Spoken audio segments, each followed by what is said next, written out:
all for coming. Really glad you could be here today. We're going to start, even though I've met most of you already. I'd like to go around and have everyone introduce themselves. Go ahead and tell me your name and tell me what your favorite wine is. You can just say, I like reds, I like sweet whites, or if there's a particular varietal or wine that you want to tell me about, I'd like you to share that. And then here's the hard part. I'd like you to tell me an adjective that describes you that starts with the first letter of your name. And I know, I get that look of terror now, right? So we're going to start, and this is when no one makes eye contact with me. Okay, so actually we're going to start with the lovely lady in blue. I saw that. I'm Tammy. My favorite wine is anything red. Okay. Mostly a nice bold cap would probably be my favorite. Yum. And adjective that starts with my first name. Tantalizing. Ooh, you like that? Yeah, that's pretty good. Okay, great, thanks. All right, I'm Denise, Hi, Denise. and I love reds also. The bigger and bolder the better. Yeah. And from all over the world, so I'm not too picky guy, but lots of reds. Oh, good. I brought a lot with me today. And I would say, Oh, we have a couple more guests. Come on in. Traffic is terrible. Really? Yeah, wow. Have a seat. We were just getting started, actually. Your timing's not that bad. We were just going around and introducing ourselves. Energetic Eric. Okay, love it. Thank you. All right, well, my name is Kelly. And actually, my favorite wine changes all the time because of what I do. I get to taste so many wines, and two of my current favorites I brought with me today, so I'll let you know when we get to those. So I'm just going to take a couple minutes right now and tell you a little bit about Wines for Humanity, our company, and what we're going to do here today. Has anyone heard of Wines for Humanity? No? Maybe one? Okay. Have you been to a tasting before? Yeah. Yeah. Yeah. Through one of my work friends. Oh, okay, great. Well, so Wines for Humanity is a Chicago-based company. We have been around now for 11 years. We just had our big 10-year anniversary celebration last year. And basically what we do is what you see here. We do in-home wine tastings with two purposes. The first purpose is kind of the obvious purpose, and that is we get to taste a variety of wines in the comfort of our home or your friend's beautiful home. And the second thing we do is we generate funds to help fight against and eventually, hopefully, eliminate homelessness in families, and that's in our local community. So it's a really cool deal. Basically, we have, in the 11 years we've been around, Wines for Humanity has made a difference to the tune of over $5 million, and that's charities all throughout the country, which I think is amazing, amazing. We are a for-profit company, but we're a company that chooses to lead with the heart. And what I mean by that is we choose to donate between 9 and up to 12.5% off any wines that you might select today. We choose to donate that to charity. And just to kind of put that in a little bit of perspective for you, big companies like Target, Walmart, Coca-Cola, they also donate charitably as well, but usually that's around 2, maybe 3%. And that's usually off their profit. So when you think about that, that means if a company doesn't have a very good year, the charitable donation is going to suffer. What we do here at Wines for Humanity, that's the first thing we pay. And it's always the amount up to 12.5%. So that's what I mean by lead with the heart, and I think it's very powerful and important. Quick little background on how we got started. We have this wonderful, gregarious, charming founder, Anton Steinhardt. And he's a German guy. He grew up in Germany, went to college over there, and got involved in the wine business. He ended up coming over to America and staying involved in the wine business. But one of the first things he noticed when he got to the United States was the homeless on the streets. And that was something that really struck a chord with him. It was something he hadn't experienced before, and it kind of just stuck in the back of his mind. He went on to become president and CEO of a very successful wine company, but he always had that thought in the back of his head about how he could help these people. Things like this start to happen as you get older and you start to question your purpose, right? So that happened to Anton as well, and he decided he didn't want to wait till retirement to go and help these people. He left his job as president and CEO of a very successful wine company, and he started Wines for Humanity. And his vision is to leave a legacy, something that will go on long after he's gone. So the local charity that's going to benefit from any wine selections that you might make today is UMOM New Day Centers. Who knows UMOM? So UMOM is awesome because they help these families. They have a campus on Van Buren and about 32nd Street, which you are welcome to visit and tour. They have not only the shelter and the transitional housing, but they also have a career building center where they help people work on their resumes. They have an awesome cafe where you can actually eat there, and the food is awesome, by the way. So we're going to taste some great wines today for a great cause. Yay! I know, you're like, where's the wine? Okay, so today I brought with me 6 different wines. These wines are from all over the world, and they are exclusive to Wines for Humanity. What that means is they're private labeled for us, so you're not going to find them at Costco. You're not going to be able to order it when you go to your favorite restaurant. These are only through Wines for Humanity. And actually, Anton has that awesome job of traveling the world and meeting with winemakers and selecting which wines will be specially bottled for our company. So these are very exclusive wines. Obviously, the opportunity here is for you to taste wines and see what you like. I know often when we go to the grocery store or the wine store, I'm included, go to kind of the same part of the aisle, and it's hard to venture out to invest in a bottle. But here, we get the opportunity to sample different things and maybe expand our palate a little bit. I do want to mention too, I don't know how much wine tasting experience you have, if any, but honestly, there are no wrong answers in wine tasting. What you taste, what you smell is what you taste and what you smell. I say the same thing about what you like. You should drink what you like, whether it's a $300 bottle or a $5 bottle. Drink what tastes good to you. And I don't really think there's anything that is a bad wine. I think it's a wine maybe you don't like, but it's a wine that maybe your friend likes. So all that said, there's no wrong answers here. We're just going to have a good time. I also do want to emphasize before we get the wine going that I love to talk about wine, I love to read about wine, I love to taste wine, but I am not a wine expert. I don't know everything about wine. I'm a wine enthusiast. And therefore, I encourage you to share maybe some wine experiences that you've had, because I learn something in every tasting that I do. So in front of you is a wine rating sheet. Everyone should have one of these. And we're going to rate each of our wines 1 to 5. The little heart is a 1. The big heart is a 5. That's, I love this wine. And a 3 is, this wine's okay. Number 1, it's not for me. And that's fine. You can put your name on it if you want, but I'm not going to collect these. These are for you.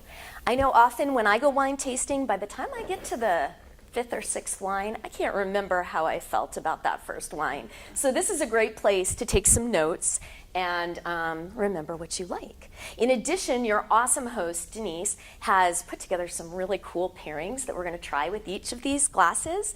So here's a place you could take notes about a good pairing. Last thing, and then I'm pouring wine. I wanted to show you, do you see I brought my purse today? How cute is that, right? So the reason I brought my purse and all those corks is I also brought with me some wine trivia. I'm going to ask you some questions, and if you get the answer right, I'm going to give you a cork. And as you can see, I brought a little prize as well. So whoever has the most corks at the end will get a prize. I do have 2 ground rules about this. I've been doing this for 3 years, and it always starts off like this, really sweet, and everyone's real kind, and then by the end it gets really competitive. So here are my ground rules. Number 1, every man, woman for him and herself. That means, I know you guys are lovebirds, that means you guys can't combine corks. Everyone for themselves. It's just you answer your own questions.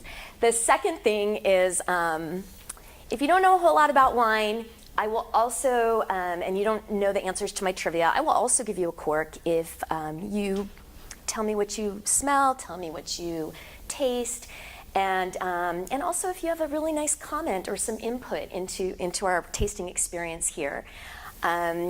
As I get going with the wines, believe it or not, I'm going to stop talking so much and it's going to get going a lot faster. It's very possible that I may miss a cork-worthy comment. And if that's the case, feel free to call me out. I'm very generous with my corks, and I want everyone to have a good time. So So we're gonna pour some wine. You guys ready? The first thing I'm gonna do as I talk about this wine is I also want to show you how we're gonna do our tasting. We're all gonna pour our own wine, and we're gonna start with a 1 ounce pour, and I'm gonna show you what that looks like. So I'm gonna put the wine in the glass about that high, and that might even be a little heavy. But a good way to, and you know what, in a small group like this, if we're a little bit over 1 ounce, I think that's okay. But a good way to eyeball it is maybe 3 fingers from the base, and yeah, maybe I'm a tiny bit over there. But this is a 1 ounce pour. What are some reasons that we would want to do a 1 ounce pour? Yeah, what if you poured yourself big ol' half a glass of that wine and you don't like it, and then you dump it? And Tammy over there loves that wine, and she's going, what? You're dumping the wine. So we always start our tasting with 1 ounce. I'm going to pass this around. Go ahead and the bottle needs to make it all the way around, so try to stick to that 1 ounce. And I'm going to tell you a little bit about this wine. But on the first pour, I'm going to ask you to hold it, and we're not going to taste it yet, because we're going to talk about the 5 S's of wine tasting. All right? All right, so this wine is our Duca Bortini di Montebello white blend, and it is a blend of Chardonnay, Nocciola, and Pinot Blanc. This is our most popular white blend. It's nice, light, versatile. So we're going to try it in just a minute. Not yet. Okay. So I see what you're doing, though, so let's talk about that. What's the first thing we do? Smelling it, I wasn't drinking. Okay, all right, he's safe. Okay, so first thing we do, we have 5 S's. What's the first S? Smell. Swirl. So we're going to do both those things, but before that, what do we do? See, sight. So we are going to look, good job. We are going to look at our wine. Let's lift up our wine and take a look. What are we looking for? Legs. What are legs? The legs, I just wanted to real quick say, have you seen people do this with their wine glass? This is what they're doing. They're holding it like this and then looking for the residual drips that come down the side. And that's going to give you an idea about the body of the wine. Usually, if those drips are thin and runny and fast, it's usually a more light-bodied wine. And as we get bolder, which we're going to do as we progressively taste, the legs are going to get thick and slow and heavy. So that's done. Good job. So we've got sight. What's the second S? Swirl. Right. Very good. So we're going to swirl, and then we're going to smell, like Tammy said. So we're going to put those two together. You can swirl however you want. This is what I like to do. I put my wine down on the table, and I give it a good raucous swirl, which I always say that's another reason for a 1 ounce pour, right? I'm not splashing it all over the place. So we do that, and then we smell. What does that smell like? Grapefruit. Very good. What else do you guys smell? Apples. Apples, definitely. I get apples too. Yeah, really good. So a couple things I like to say about smell. Number one, it does matter where you put your nose in the glass. You'll often find that if you put your nose at the bottom of the glass, the taste or the smell is going to be more alcohol, smell more like wine or alcohol. If you put your nose at the top, you're going to get more of those floral and fruity aromas that we're looking for. So try that. So, and here's another thing to try. Some people who haven't smelled a lot of wine say, I don't smell anything. What it smells like wine? I suggest try this. Put your hand on top of the glass and swirl. And I'm not even sure why this works, but then smell and see if you get a bigger nose this time. Did that help anyone? Yeah? Isn't that cool? Right? I know, it really opens it up. So what do we do? So when we swirl, what are we doing? What? Opening up the wine. Yeah, what does that mean? We're opening it up. We're letting it breathe. Very good. So we are actually aerating the wine. We're putting oxygen in contact with the surface of the wine, letting that wine open up. I know. Did I not say I'm pretty generous too, by the way? So, okay, so we have sight, we've got swirl, we've got smell. What's the fourth one? The really good one.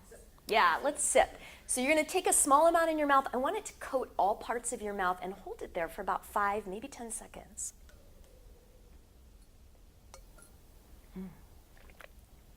How refreshing is that, right? Same thing about wine. We need 3 sips before we're even going to decide how we feel about this wine. So let's go again.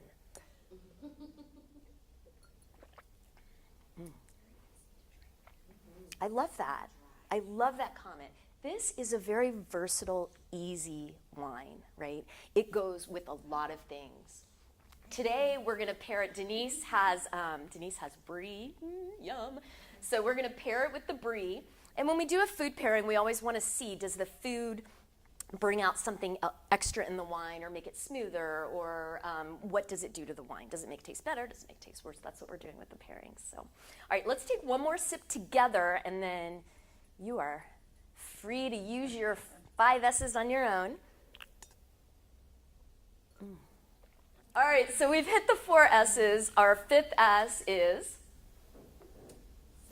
Yes, let's savor. I like savor. Savor, it's really nice. And actually, at one of my last wine tastings I just had, someone said smile. And I thought, oh, that's a good 5th S too, right? We smile. So there's your wine tasting experience. All right, so enjoy. I have a trivia question for you before we move on. And I'm going to start off really easy. If you all know this one, then no corks. All right, so when I talk about the vintage of the wine, what do I mean by that?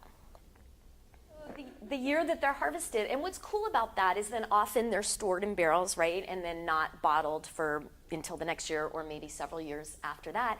But what's cool about that is then you can compare the grapes from the same year with the same weather, the same soil, whatever happened in that year, that's a way to compare a vintage. So very good. All right, so drink up and go ahead and rate your Duke of White. Who gives it a 5? Right, I know. I'm a total red person, but this is the white that I will take to someone's house for dinner if I don't even know what they like to drink, because everybody loves this wine.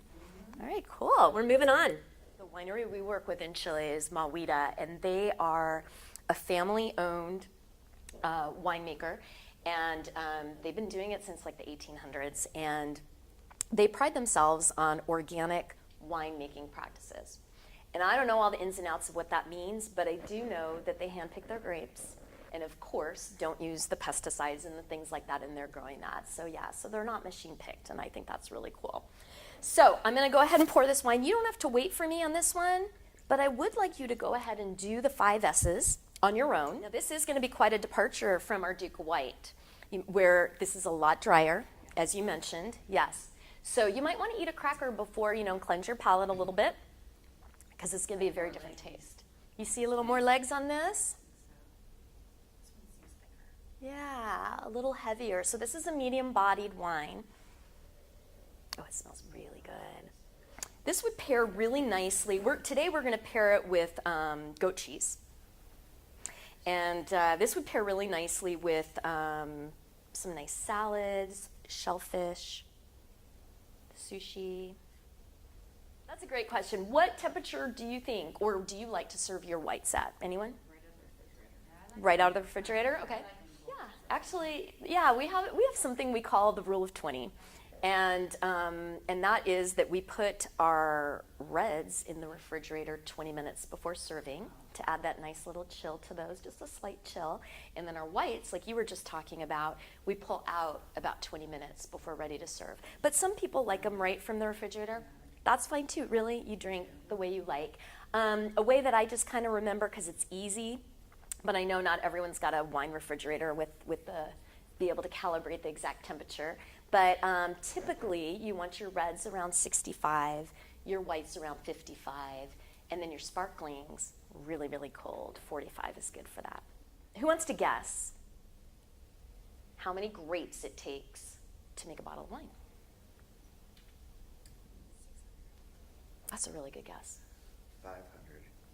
Good guess. So the closest here really is Chamarie. On average, it is 600 to 800 grapes it takes to make a bottle of wine. So there's a trivia question for you, and we're going to move on to France. Everyone ready to go to France? We are moving into Redland. Go ahead and rate that one.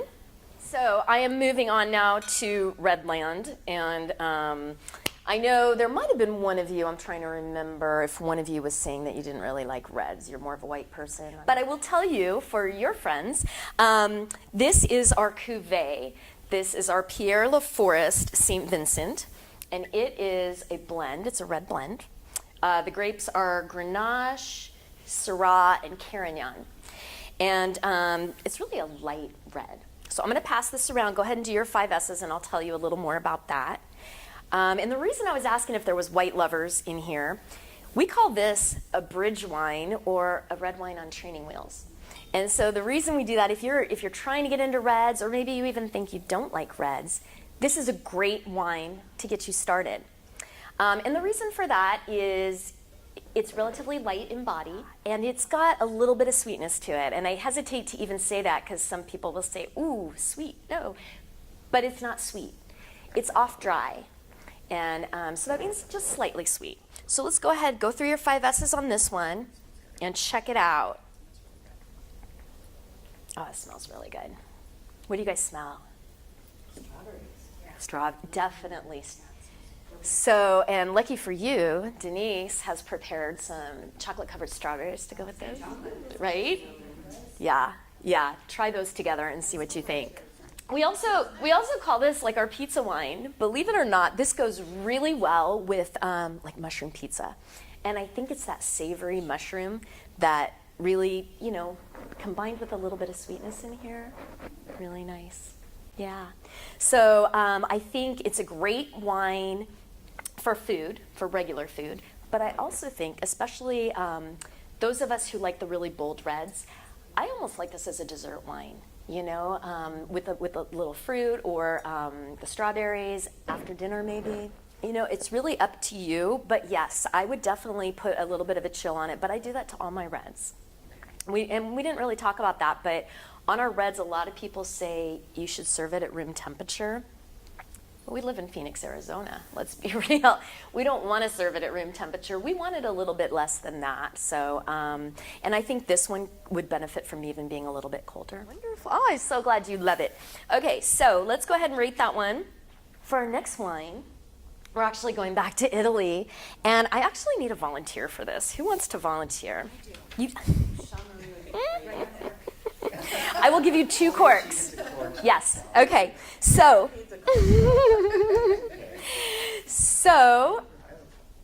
all right. We'll let your beautiful wife do this. So, she is going to present to us our next wine, and but I need you to rock your best Italian accent as you read about this wine, and you can do that. Stand up. Yes. Come on. Mamma mia. All right. Nose is dark cherries, plums, and a hint of earthiness. Taste is wonderful acidity, firm tannins. Sangiovese, Italy. Let's give her a hand. That was awesome. We have a wine advisor in the making right here, right? That was good. Yeah. I'm digging this. This is kind of cool. You would be very good. What do you think? I think so. Yeah. Oh, I think you know more than you think you do, and I've got my notes right here. You don't have to know anything, and we train you. Because seriously, I don't know anything about it. Oh, we would have fun. This would be fun. All right, we'll talk about that. All right, so let's pour the Sangiovese. I have to say this is one of my favorite wines. Italian foods with red sauces. It goes very nicely. I mean, honestly, this is a great, just regular dinner wine. It goes great with chicken. It goes great with red meat too. I haven't really found anything it doesn't go really well with. Look at this wine a little bit too before you drink and check it out. I mean, this is the boldest that we've had so far. Right? So maybe you see a little bit more legs. The color is gorgeous, right? I love that. Yeah. Don't forget to open it up. Yeah. So while we're enjoying this one, I've got some quick trivia questions for you. Who knows the most planted grape in the world? So I hear you saying we're having a good time, right? This is fun. Yeah, you're all having a good time?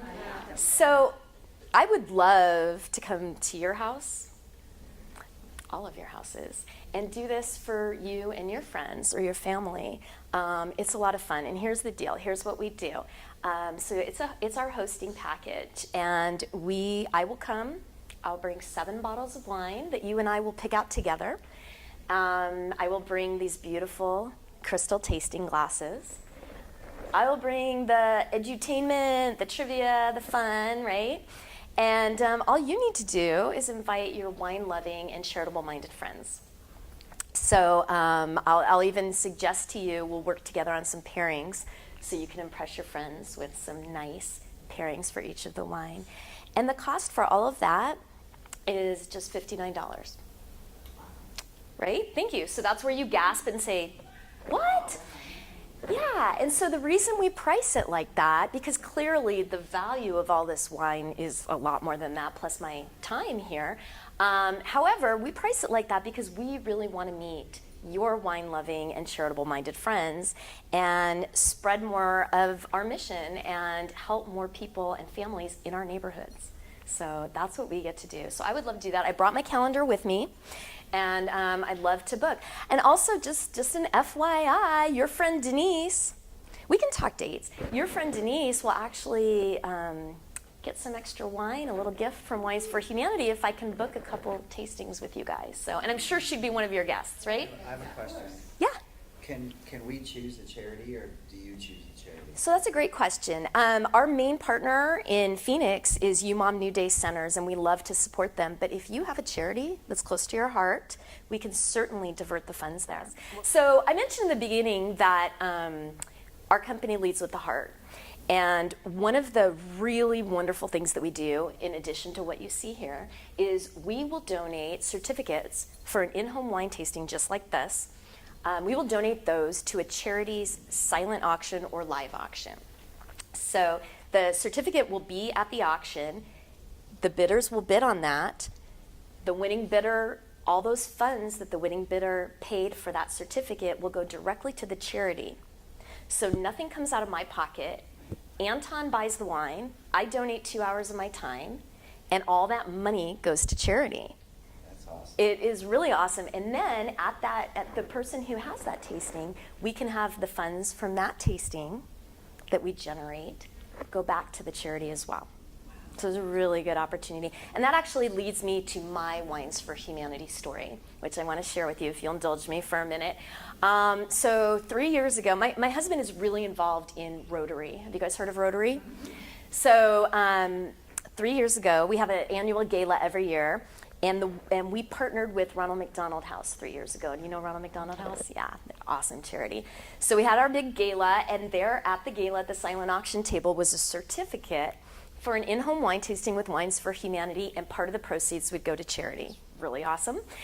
And I'm also a mom and a daughter and a wife and all those other things that I'm sure a lot of you are as well. So I have a lot on my plate, and I was not looking for another job. But when someone came to my house and did this, and I saw the opportunity to learn more about wine and to give back to my local community, it was just something I had to explore and I could not pass up. And so I became a wine advisor. So I did want to share with you that we are expanding our team here in Arizona. We've been here in Arizona since 2011. And we are looking for more wine advisors who can help us raise more funds for UMOM New Day Centers. So if this is something maybe that interests you, it can be a part-time side gig. It could be something maybe you want to turn into a full-time job. I would love to have you join my team. And we'd have a lot of fun. I do need to mention there's a lot of great perks, as you can imagine, with this wine advisor life, but also the opportunity to bond with like-minded people and raise funds for good while we're drinking wine. It's a wonderful thing, so we can talk. Yeah. This is, I mentioned my favorite wine. This is one of my favorites. This is my current favorite. So sorry to put all the buildup on it, but I love this wine. This is actually from the United States. This is from Paso Robles. Who's been there? Yeah, I haven't been there yet. I know, we need to do this. We don't get out much. So make sure you go through your 5 S's. This is a wine, this is the boldest we've had yet. So we definitely want to make sure it opens up and we're aerating this wine. So this is similar to a Bordeaux style wine because with the Bordeaux style wines, they're usually made up of 5 grapes. Do you know what those are? Merlot, Yes. Cabernet, Yes. Cab what? Malbec, Cab Franc. Malbec, And what else? Malbec, yes. And Cab what? Okay, Cab Sauv, we said that? Okay, so we've got Cab Sauv, Cab Franc, Merlot, Malbec. What's the last one? Petit Verdot, right? So this blend has 3 of those grapes in it. So it's very close, very close. Yeah. So let me know what you think. This is a great steak wine, of course. I think I'm looking more red. Yeah, so let's, make sure you get that good smell in there. Oh, anyone get some licorice maybe in there? A little chocolate? Black cherry, yes, very good. Yeah, anyone else? Oh yeah, this is a full-bodied wine. Did we check out our legs? Good. I love this wine. Right? Nice. Yes. Oh, isn't that yummy? It's delicious. We're gonna pair this one. We're gonna pair this with some aged Gouda and Manchego. No. Sorry, we could. But how about some barbecue or grilled meats? That would be good. Sharp cheddar. Yes. I love smoky wines. Yeah. Okay, good. Well, go ahead and drink up with this. I've got another trivia question for you, and then we'll move on to our last. So how fun is it to get wine show up at your house, right? Just kind of unexpected, and here's our wine shipment. We do that with Wines for Humanity. I mean, today you can pick out what you'd like, but for Wine Club, we're gonna surprise you. We have 3 shipments a year, and we do a red, a white, and a sparkling, and they're Anton's choice. It comes really nicely packaged with some recipe ideas and wine tasting notes. And the cost for that is a really good deal. I think I put it on the back there. It's $74.99, and that includes the retailer bringing it to your house. So we price it like that because we want you to sample some of those. They're about a $29 sampling. That's right. So if you joined the wine club, you would also get a sampling. Remember I talked about coming to your house and doing a sampling? The cost for that is normally $59. If you join our wine club, it'll be $29 for your wine sampling. Plus, you'll get 3 shipments of 3 bottles.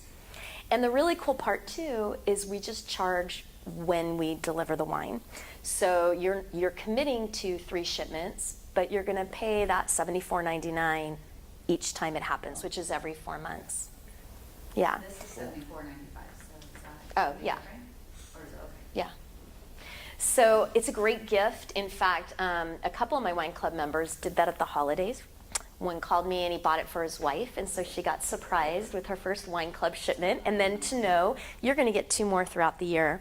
So it's a great gift. Cool. Thank you for asking that. Weddings or whatever. Right.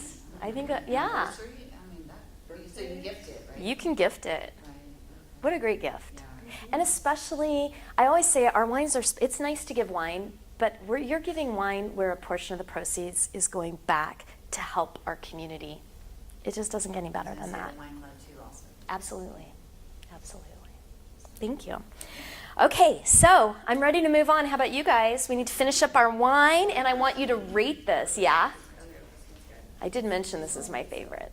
You giving it a 5? Ooh, Denise is giving it a 5. 5 plus. What?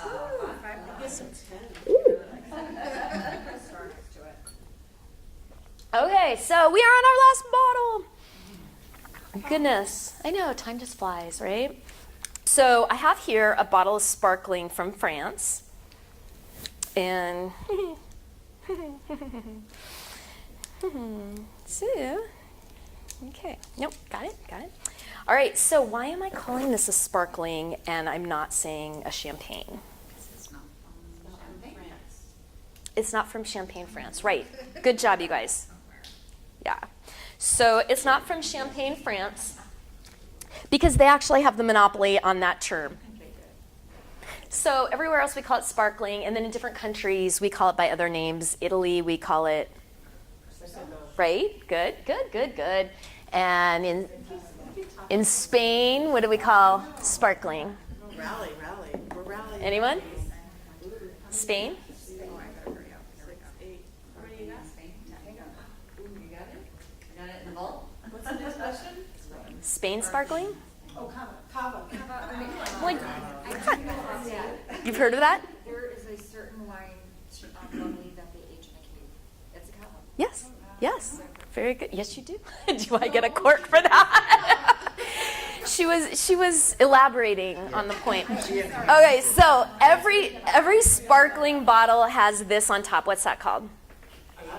Yeah, it's a cage. So, and every cage, believe it or not, has the same number of twists to unlock the cage. How many? 6. 3.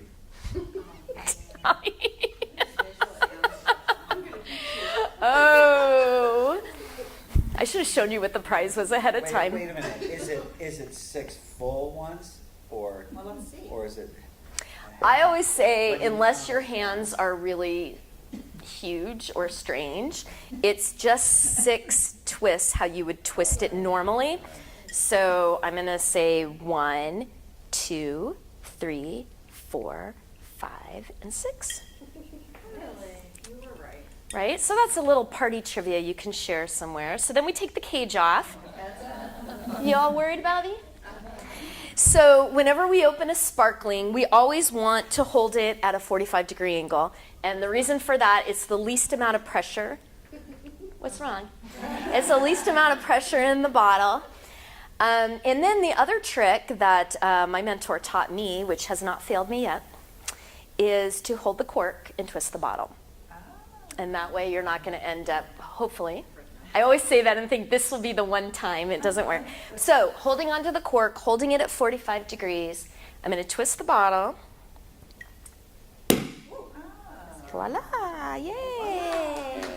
So let's pour this one, and then I would like you to hold this one, not drink this one, because I want to talk just real quick about toasting and then make a toast. There you go. Okay, we'll go this way. Okay, anyone have a good toasting story to share? All right, I've got 3. I'll tell you mine. So, and they're quick. My first toasting story is kind of one of these urban legends. Dates way back to ancient Roman times. And it was back in the days where regions would fight against each other during the day. But at night, the leaders of these regions would come together and drink wine together. So these days we call that frenemies. Right? We pretend like we're friends, but we're really enemies, so I don't really trust you. So when they would come together at night, they would have a big toast, big raucous toast, where some of your wine would splash in my glass, some of mine would splash in yours, and therefore, if you're poisoning me, you're poisoning yourself. Yeah. Okay, story number 2 isn't even really a story. I just like to say this because I love everything about wine tasting, and it really... The whole experience appeals to all of our senses except for one, and that is hearing. So when we toast on the belly, we get that gorgeous sound, and now it's beautiful. So now we've appealed to all of our senses. Don't drink yet, I got one more. I know, I love that. Yes. So, and also up here, Aww. All right, last toasting story, which again, you're free to share, and again, probably just one of those urban legend myth things on the internet, I don't know.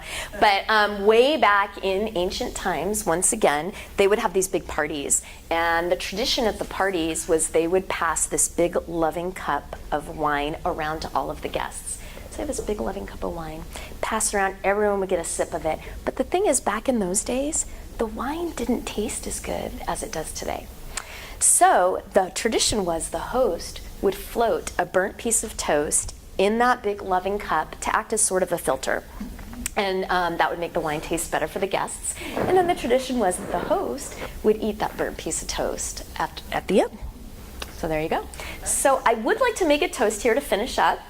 And if you could just raise your glass. And this is obviously for our awesome friend Denise. May you have love to share, health to spare, and friends who care. Cheers. Cheers. Cheers. Cheers. Cheers.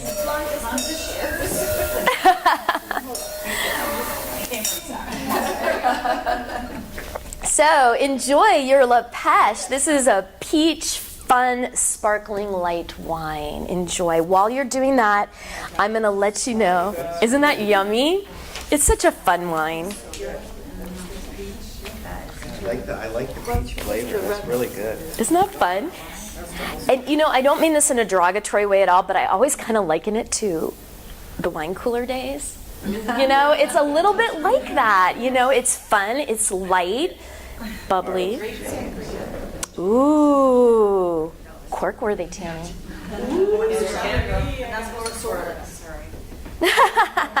All right, drink up. I'm going to tell you, hopefully, you guys, does anyone want some of this wine? Did anyone fall in love with any of our wines? Oh, good. Yeah. Kimmy fell in love with some of our wines, and I see quite a few of you enjoyed them. If you'd like to have some for your stash, I can tell you how to do this. So I have this preference form. I'm going to go through it real quick. These are the wines that we tasted tonight. They're in the order of your rating sheet. So it's pretty easy for you to tell kind of which ones you liked. These are our prices. And then right here we have a place for add-ons. I brought with me our wonderful inventory. At any given time we have maybe 30 to 40 wines in inventory. I brought it with me. So if there's something you love, like a Malbec or something in particular that we didn't try today, we can look it up, or I can give you one of these to peruse. You can add those right here. Here is a place where you can tell me, I'd like to host a tasting. I'm interested in becoming a wine advisor, or even I know someone who's interested in becoming a wine advisor. That information goes right here. And then we put credit card information here so that our retailer can complete the sale. Billing address and then shipping address. We can have this wine delivered to your house. Someone who's 21 needs to be there during business hours, but our retailer will call you the day before and let you know that it's coming. So I'm going to hand these out, and go ahead and take a look and let me know what you think. I did want to also mention a couple other things about this, which I'm looking for. Okay. So, reminding you that in our little mini fundraiser that we're doing today, the homeless families that we're helping, often when we think about the word homeless, we think about the guy on the street who maybe is strung out or holding a sign, very down on his luck, and those people need help. But that's really not who we're focused on today. Today we're focused on families. And I mean, when you think about the kids in these families, that it's by no choice of their own where they are. And that's really who we're trying to help. Because the truth is, the average age of homelessness in the country is 9. 9 is the average. And here in Arizona, it's 7. So that's really who we're looking to help with these wine selections. So I wanted to point that out. One other thing I wanted to mention on this is we do have Arizona sales tax that's going to be on every preference form, as well as we have this awesome retailer who's going to deliver it to your door. And we have a handling fee that is $17.90, and that's how we pay him. So that's going to be included on every one of those. And it doesn't matter if you order 3 bottles or if you order 3 cases, it's the same $17.90. So you might as well stock up. Right. We also have something called a baker's dozen, if you saw that on the other side. Every time you order a case of wine with Wines for Humanity, that 13th bottle is complimentary. So we throw that in. So if you order 3 cases, we throw in 3 complimentary bottles. So it's a good idea to stock up or think about gifts that you have coming up. All right, any other questions? I have a question. I know you probably had this come up before. You have clear bottles, green bottles, dark bottles. Why are the wine bottles different colors? Huh. Yeah, I really don't know the answer. I don't know. Yeah, Google it and you tell me, and I'll give you 2 corks. All right, so go ahead and fill those out. Let me know if you have any questions, and then let's count our corks. I got a prize. Okay. Are the big ones worth 2? Nope. Oh, thank you for having me. I have 12. You have 12. What do you got, Tam? Love it. Oh, neck and neck. Pork off. I had 13. Oh, you're cheating. For you, my dear. So in addition, we have this wonderful host rewards program, and if the total of your sampling ends up being over a certain threshold, actually we have 2 different thresholds, we have some really cool wine accessory gifts that we can throw in as well. How many bottles for $59? We will pick out 7 bottles together. Yeah. Do I get to keep the wine too? Only like after the tasting, or do you go home? Oh yeah, the wine's yours. Yeah. So we can have more of this here. You can have more of this, yeah. Come to my taste. So, hopefully I've intrigued you with some of the things that I've shared about Wines for Humanity and my wine advisor life. I'd love to talk to you about getting your sampling booked with me, which would be fantastic. I'd also love to talk to you about the business, if there's someone you know that might be interested in pursuing this opportunity alongside me, would be great. And who's got a charity that has an event coming up? Because we are Be having perfect. a silent auction. Oh, it's perfect. And again, it doesn't cost me anything. It's something we love to do, is help support your cause. And yeah, I'd love to donate that. I'll get your address and I will send that over to you.